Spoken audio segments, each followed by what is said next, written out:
Aux concitoyens à l'étranger, commençons par la France et la ville de Metz. Ce soir, Halim Maouchi, notre envoyé spécial sur place.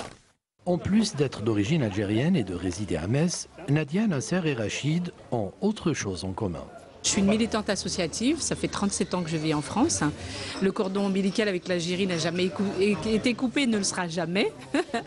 Au contraire, plus le temps passe, plus on prend de l'âge et plus on a envie de se rapprocher du pays. La passerelle entre la Lorraine et l'Algérie s'active au niveau de la coopération. Il est de la responsabilité de la société civile de s'impliquer pour accompagner une transition politique dans l'apaisement en Algérie. Chacun d'entre eux tente, dans son domaine, d'apporter un plus à sa communauté et à son pays d'origine. Le combat est au quotidien par rapport à notre pays d'origine, qui est l'Algérie, bien sûr. Donc je vous informe que je viens de rentrer d'Algérie d'une délégation sur un colloque international qui a eu lieu à Bijaya. Alors je vous parlais des psychologues qui sont présents, des sociologues qui vont arriver le 10 mai et un partenariat plus que fidèle entre l'université de Bijaya, de Gigel et de Metz. Un travail qui, selon eux, serait vain sans un relais politique qui leur permettra de faire entendre leur voix.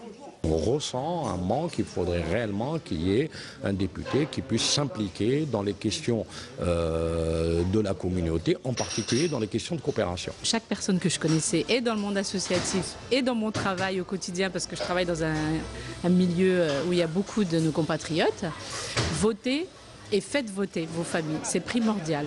Un travail qui, apparemment, a donné ses fruits. On a reçu une vague de 7 bus qui se sont succédés. Bien sûr, les locaux ont été en quelque sorte pris d'assaut, mais justement cette joie qu'ont eu nos électeurs en se rencontrant sur fond de yo-yo, sur fond de cris de que vive Ouantoutri, vive l'Algérie. Donc ça a transformé cet exercice d'élection en vraie fête à l'algérienne.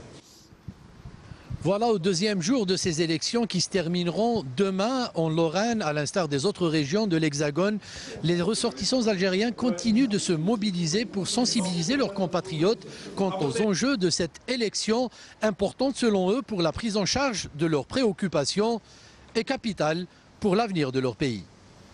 Autre grande